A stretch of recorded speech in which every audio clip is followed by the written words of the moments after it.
Sveicināti! Mani sauc Andris Dzenītis. Es esmu komponists un šobrīd es nelietoju jau 4 gadus, 3 mēnešus un 24 dienas.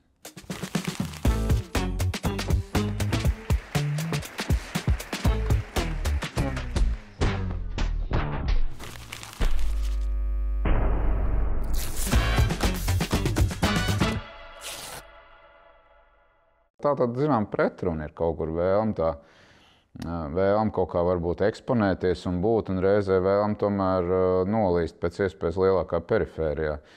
Un tas ar to radošo darbošanos jau tā ir bijis vienmēr. Es bērnībā esmu bijis, es lielā mērā esmu tomēr audzis diezgan tādā lielā vienpatībā, un tā visa bērnība faktiski ir noritējis tādā sieviešu kompānijā un tādā ļoti sieviešu lokā. Tā ir mana mamma, mana māsa, kuri par mani vecāka, mana vecmāmiņa.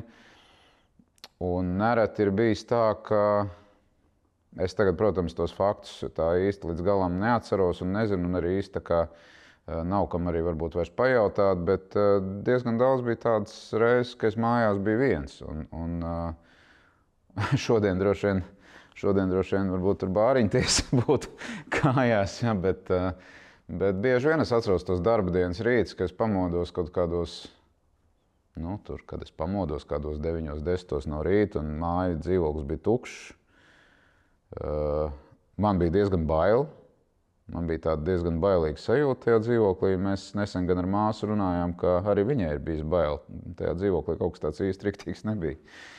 Bet jā, un tad es atceros to gultā zem spilveniem sasakto sainīti, kur sākumā spilvenos, tad segās, tad avīzēs bija ietītas bļodiņas, kur bija kartupeļi, kur bija kaut kāda gaļiņa, kur bija termosā tēja. Un tā kā pa televizoru tajos laikos daudz neko nerādīja, tad tas parasti tur palika izslēgts dienas gaitā, un tad faktiski man bija tā kaut kāda.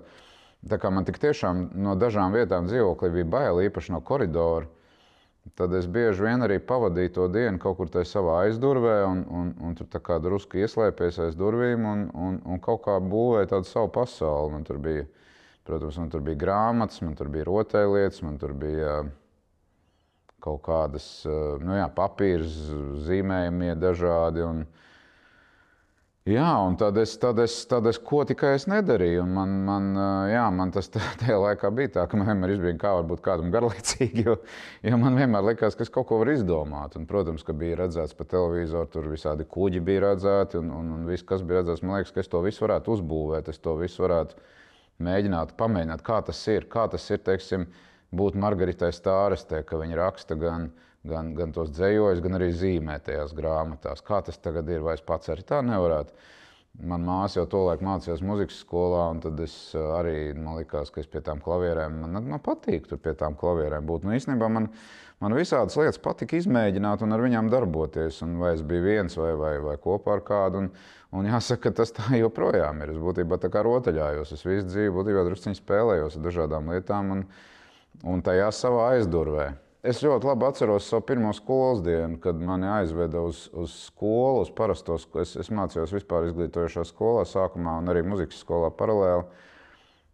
Un ieveda tajā klasē, kur bija 36 bērni. Un es savā mūžā nebiju saticis, es biju saticis bērnus, bet ļoti epizodiski. Man pagalmā faktiski nebija tādu draugu un tie cilvēki bija citā valodā runājoši un drusku tādi temperamenta ziņā priekš manis pārāk agresīvi. Līdz ar to es vairāk izvairījos čupoties ar pagalmu biedriem un latviešu bērnu arī nebija. Un maniem, kas pats interesantākais, ka manas mammas visu draudzeņu un paziņu lokā arī visas bija ģimenes bez bērniem. Līdz ar to man nekur to bērnu vispār nebija. Un tad es nonāku pēkšņi telpā, kurā ir 36 bērni. Un es atceros to reizi, ka es ātri gribu ārā no turienes. Man kamols kaklā, es vienkārši atceros, kā es raudāju, vienkārši būdams jau pietiekami 5gadīgs vai 6gadīgs. Man vienkārši bija izmisums. Un man tas prasīja ārkārtīgi ilgu laiku pierast vispār pie tās situācijas, ka ir tie cilvēki un ka es vispār varētu ar kādu no viņiem tā kā būt tuvāks, satuvināties kaut kādā ziņā. Es vēl atceros mammai, kā es prasīju, kā tas ir, ka ir draugi? Kas ir jādara? Viņi saka, tu paprasti tam, tu pajautā viņam, gribi būsim draugi? Un es atceros, es tā arī izdarīju. Un mēs ar to cilvēku vēl joprojām šādi kontaktējamies un atceramies to. Atceries, kā toreiz es teicu, vai gribi būt mans draugs? Jā, labi, būsim draugi. Man bija 16 gadi, kad es iznācu tādā tiešām nopietnā toreiz arēnā. Tagad jau varbūt tas nevienu vairs nepārsteidz, bet tajos laikos tas likās tā, 16-gadīgs puisis un uzvarējis ir konkursos visu senioru komponistus, kas mums ir Latvijā pārstāvēti. Ja? Un es arī tagad skatos uz to, ko es tur esmu darījis tajā vecumā, domāju, es nesapratu, kā es tajā vecumā kaut ko tādu varēju. Tas vienkārši liekas pašam pārsteidzoši, ja? Jo es tagad nedaru kaut ko ne labāk, ne sliktāk dažreiz. Bet, un tad uz tevi liek tās milzīgās cerības un no tevis gaida, un tu īstenībā esi ar to visu ierobežots. Ja? Kad ir tas fokus uz tevi un tas turpinās kādu laiku, tu esi jaunais ģēnijs, pēc tam brīnumbērns, brīnumbērns ģēnijs, pēc tam tu esi vienkārši jaunais, ja? Tad tu esi, tur ir cerība kaut kāda. Tad tu esi vairs tikai jaunais, tad tu vairs neesi pat jaunais, ja, un tad tu esi vienkārši kaut kāds average, kaut kāds vienkārši kaut kas, ja. Un es jau vienmēr biju aizmirst par to, ka nāk jau arī citi jauni tajā vietā, ja. Un kad, tā jau ir tāda, uz ko tev pieradina, uz to, ka tie prožektori ir vienmēr pavērsti uz tevi, un ka tas laiks iet uz priekšu, bet tu no tiem prožektoriem izbrauc ārā, un uz tā konveja ir nākamais, kas nāk tajos prožektoros. Ja? Un kad vienā brīdī tā interese vienkārši par tevi pazūd, un tad tu domā, kur viss palika, kāpēc ir tumšs, kur ir? Kāpēc uz mani neviens vairs neskatās, klausies, kas ir? Kā es taču pat biju slavens, kāpēc es vairs neesmu slavens? Ja? Un tas ir tāds brīdis, kas īstenībā, daži salūst, jā. Es esmu redzējis, starp citu, arī to, ko daži varbūt nav redzējuši mācoties paraugu skolā, ka cilvēki, kurus mēs zinām, kā pasaulē slavens mūziķis, kādi viņi ir tajos brīžos, kad viņi ir salūzuši. Un patiesībā tas ir samērā briesmīgi. Jāteic, ka tajos 16, 17 gados mācoties dārziņu skolā, mani interesē tikai māksla. Es biju romantisks mākslinieks, kurš bēdīgs staigāja pa kapiem ar bereti galvā un rudeni mīlēja visvairāk par visiem gadu laikiem un komponēju līdz 3 naktī un baudīju dažādas tādas tiešām dzejiskas vērtības. Un tanī laikā daži man klases biedri, es atceros, jau tur krāpās uz jumta ar liķieriem un niekojās un gāja ap stūri pīpēt un smirdēja visas klases pēc tam. Jā. Un man nekas no tā reāli neinteresē, tiešām neinteresē.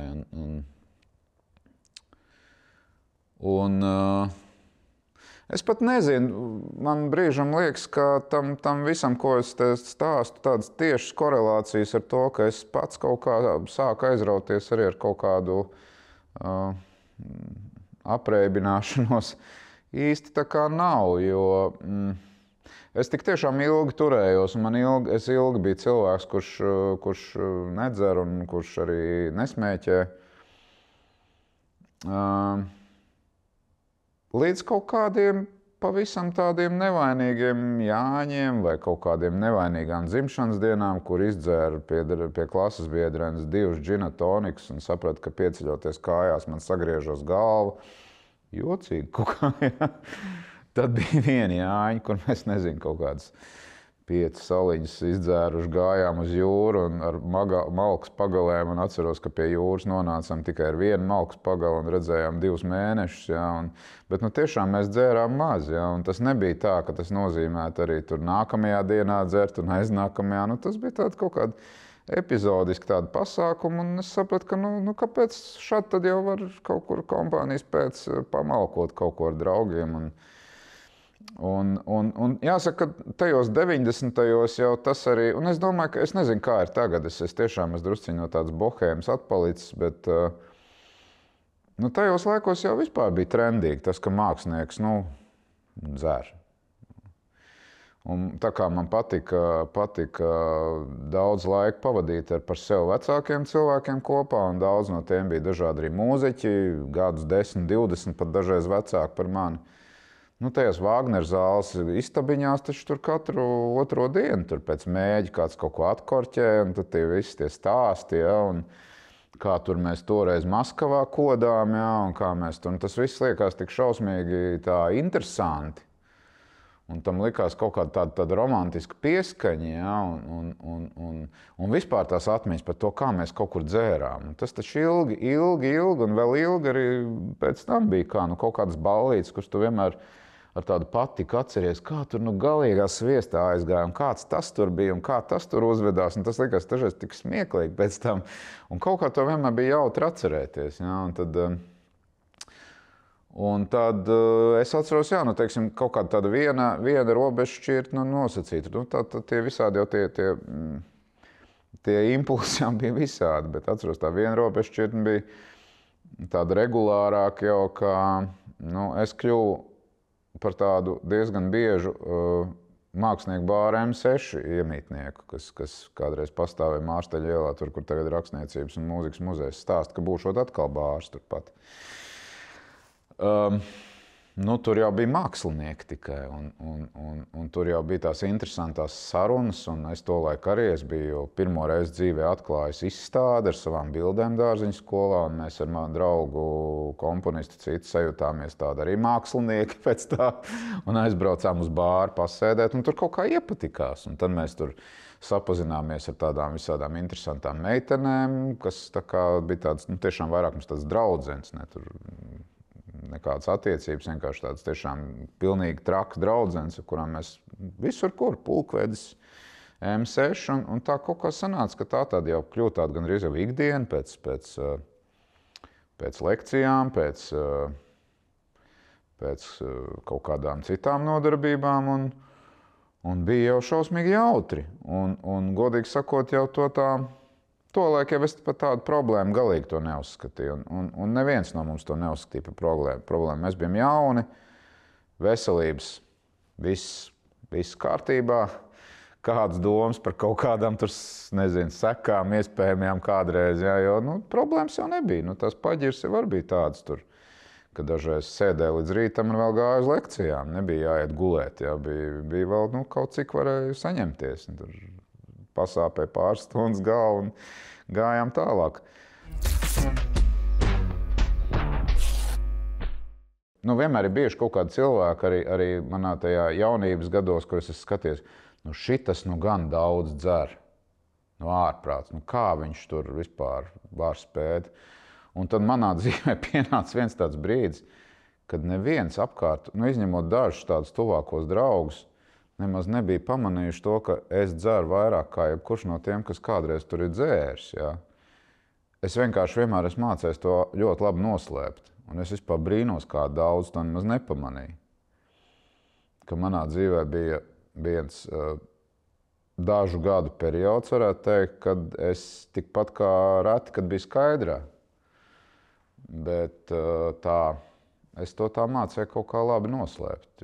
Un man nekad, nu nevarētu teikt nekad, bet samērā reti man tā kā varēja acīs redzēt, ka es esmu piedzēries. Jā, jo nu tā es dažkārt varēju izdzert diezgan daudz, bet iet pilnīgi taisni un runāt absolūti skaidri. Jā, nu vienīgais tas, ka varbūt kaut kāds aromāts no manis nāk, un to jāsaka, viens mirklis bija, ka pamanīja arī manā darba vietā, un to, diemžēl, varbūt pat diemžēl vajadzēja man teikt, neviens man to neteica, to es uzzināju tikai vēlāk, ka tas bija tā kā viens solis bija šķīrs no tā, ka man par šo varētu būt sarunas nopietnāks. Bet, jā, es izšķīros, un jau pirms tam bija, protams, tādas zīmes, ka arvien tas daudzums palielinās, un tas daudzuma palielināšanās jau bieži vien bija saistīta ar kaut kādām tādām nesaprašanām un kaut kādām konfliktu situācijām. Lai gan man jāsaka, ka es pārsvarā reti, kad es dzēru dēļ kaut kā slikta. Man tā gluži nav bijis, ka tagad ir slikti vai cits. Un es ķeros visu pēc šņābi un eju pillā. Jā. Nu, man pārsvarā bijis tāpēc, ka forši ir jādzer, tāpēc, ka ir jautri vai tāpēc, ka vienkārši ir jauka diena. Nopirkšu šodien kaut ko garšīgu. Bet jā, tas bija tāds brīdis, ka jā, es izšķīros un man tajā brīdī tas likās kaut kas vienkārši vaiprātīgs. Jā, jo man bija, jāsaka, ļoti īsa laulība, kur man liekas, tas viss ir pilnīgi netaisnīgi un ļoti vienkārši stulbi. Un es vainoju gan otru, gan vainoju sevi, un tajā visā ārprātā es saprotu, ka tā sajūta, kā mans viens draugs teica, ir tā, ka tu fiziski, nevis tā kā parasti poēzijā saka, ka salauza sirdi, bet tā ir tāda fiziska sajūta, ka tev tā sirds ir salauzta. Pilnīgi fiziski. Un es atceros jau dienā, kad es paliku viens, man bija viena darba mēģinājums, diezgan tāda nopietna darba mēģinājums. Es pirmo reizi mūžā atmetu visus kaut kādus kompleksus vai kaut kādus tās savus tādus priekšstats par to, un es vienkārši paņēmu blašķīti pirmo reizi mūžā. Man nekad nebija bijis blašķīti. Es vienmēr domāju, aiziešu uz no punktu uz A uz punktu B un iedzeršu. Ja? Bet man pēkšņi parādījās blašķīta, kur es staigāju apkārt. Ja? Un, protams, līdz tā mēģinājuma beigām es biju jau labs. Un atceros toreiz dažas dienas vēlāk, ka bija koncerts. Tā laikam bija pirmā reize manā mūžā, kad es savu darba laikā izslēdzos un pamodos beigās, lai iziet paklanītos. Tā nekad nav bijis.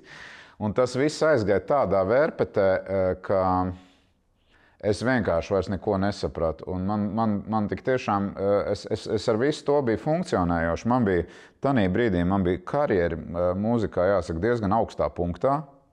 Tas viss bija brīnišķīgi. Es braucu uz Ameriku, es braucu uz ārzemēm, visur, kur man notika visādas ļoti radoši aktīvas lietas un ar diezgan lielu vārdu un diezgan lielu skanējumu. Es devu intervijas, gāju uz darbu, pilnvērtīgi vadīju stundas, viss notika, viss strādāja, bet tajā laikā es visu laiku kaut kādā mērā biju vai pālī, vai piecēries, vai kaut ko vērpu savā galvā, un kas tajā visā ārprātā notika, ka es sāku nodarboties ar vēl vienu lietu, es sāku meklēt attiecības. Jā, es no tā ilgi netiku vaļā. Un es sāku, es godīgi sakot, kristīties toreiz vēl neaizgāju, bet es sāku apmeklēt psihoterapeitu. Un tur arī, protams, tas jau nenes tāds tūlītais rezultāts. Un it īpaši viens psihoterapeits, kurš, es nezinu, cik viņam varbūt ir bijusi darīšana ar alkoholiķiem, bet jo es sev tanī brīdī sapratu, ka tur nav runa. Es vienmēr esmu bijis un es esmu alkoholiķis. Un šis psihoterapeits man ieteica, bet varbūt, klausies, Andri, sarunājam līdz nākamajai reizei, tu pamēģini nedzert līdz nākamajai reizei. Labs ieteikums, kā es par to nebiju iepriekš iedomājies, vai ne? Kā es nebiju iedomājies, es varu nedzert, vai ne? Nu, protams, ka es aizgāju mājās un tajā vakarā jau kaut ko iedzēru un nākamajā automātiski vairāk, jo tā motivācija jau pazūd diezgan ātri tādiem cilvēkiem, kā es tajā laikā. Un nestrādāja. Un tad arī protams, cita psihoterapija ir iedarbīgāka, bet tā prasa ilgu laiku. Un jāsaka, ka es, protams, arī to turpinu joprojām. Bet tas, kas manā gadījumā jāteic, laikam bija izšķirošais, ka es satiku savu tagadējo dzīvesbiedru. Redziet, tas jau tā. Tas varbūt skan tā drusciņi arī kādreiz vāji, ka kāds cilvēks var glābt citu cilvēku. Ja? Kādreiz saka, ka pašam ar sevi ir jātiek galā, bet tas cits var vismaz būt kaut kur blakus. Protams, ka pašam jātiek galā. Ne jau viņš tev ieslēgs rokdzelžos, un ne jau viņš tev neļaus kaut ko darīt. Un jāsaka, ka es tik tiešām apbrīnoju toreiz savu tagadējo dzīvesbiedri arī par to, ka viņa zināja, ka es nespēju nekādā veidā saraut attiecības ar to ar to melnumu un ar tām destruktīvām attiecībām, jo es godu vārds, es turpināju vēl kaut kādus vairākus mēnešus čatoties, kad jau mēs bijām kopā, jā, un sapratu, ka tas vienkārši, ka tas man velk lejā kā ankurs, vienkārši kā betona gabals, bet es turpinu to darīt, jā, un tas ir kaut kas neaptverams cilvēkam, kurš ar to nav saskāries dzīvē, jā, ka tas ir tā, un viņi to zināja, un viņi to pie sevis tā kā kaut kā savādāk uztvēra. Un droši vien, ka tas iemesls, kāpēc mēs varējām viens otru atbalstīt un kāpēc kaut kā tas viss pagriezās savādāk, bija tas, ka viņi pat ir gājis tam cauri. Viņi pat gājis tam cauri un nopietni šo lietu ar to strādājis un joprojām strādā. Un es viņu tajā ziņā uzskatu sev par tādu autoritāti un psihoterapeitu lielā mērā arī. Un man ar to ir ļoti paveicies, jo tas vienkārši vienā brīdī, es atceros, viņi pieņēma to, ka es dzeru. Viņi zināja, ka es droši vien dzeršu. Bet, godīgi sakot, man vienkārši vienā dienā pašam tā kā atnāca doma, bet viņa nedzer. Kāpēc man jādzer ir? Kāpēc man te ir jādzer? Un es nezinu, tā bija vienkārši viena jauka augusta diena, ka es tā domāju, bet es šo nedzert. Un es vienkārši pārstāju dzert.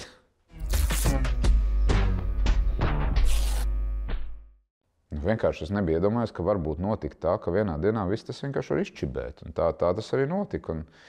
Un ir ļoti svarīgi, varbūt, ka ir tas motivators blakus. Un kaut kāds, es nezinu, katram jau droši vien tas motivators ir kaut kas cits. Un daudz teiks, ka nevajag paļauties uz citu cilvēku, ka viņš tev glābs. Protams, ka nevienu neglābs, bet tā izpratne, sapratne, kaut kāda atbalsts pat bez vārdiem kādreiz varbūt ar kaut kādām tādām, ar vienkārši tādu klātbūtni un, es tev neko neteikšu, ja būs tā, jā, un zināms jau tas, ka cilvēks atkarīgs ir uz visu mūžu, un to es esmu sapratis, ka man šī atkarības lieta manī ir. Un, protams, ka viņi izpaužas šobrīd kaut kā citādāk, un es viņu kompensēju ar citām lietām, es to kompensēju ar sportu, kur es esmu tikpat atkarīgs, un es nevaru vienkārši tā pabraukāties ar riteni. Man vajag nobraukt 300 kilometrus, jā, man garšo saldējums. Es atceros, īsi pēc tam, kad es tiešām biju beidzis lietot alkoholu, man sieva braucot uz laukiem pie manis no Rīgas prasīja, vai nevajag kaut ko atvest. Un es teicu, vasar, varbūt atved saldējumu. Labi. Bet nopērc divus tos lielos, tos plastmasas iepakojumus, lai stāv tur. Un viņi atbrauc un atved tos saldējumus, un mēs atveram kopīgi saldēto, un tur jau ir kādi 5 šādi saldējumi iekšā. Tā ir tā pati doma, ka man ir bail, pietrūks. Ja? Šajā gadījumā saldējums. Ja? Bet labāk jau tā, labāk jau tomēr tā, un tās negausības un nespēja kādreiz apstāties. Viņai ir savas labās puses, un viņai ir savas nelabās puses. Ja? Un tā nespēja apstāties, kā man teiksim, patīk darbā, ka es spēju iedegties par to pašu lietu, ko es daru, un es viņu varu neatlaist, kamēr es neesmu izdarījis, ja? Un nepamest kaut kur, vai nebakstīties pa bišķītim, tā kā ar glāzi vīna, ja?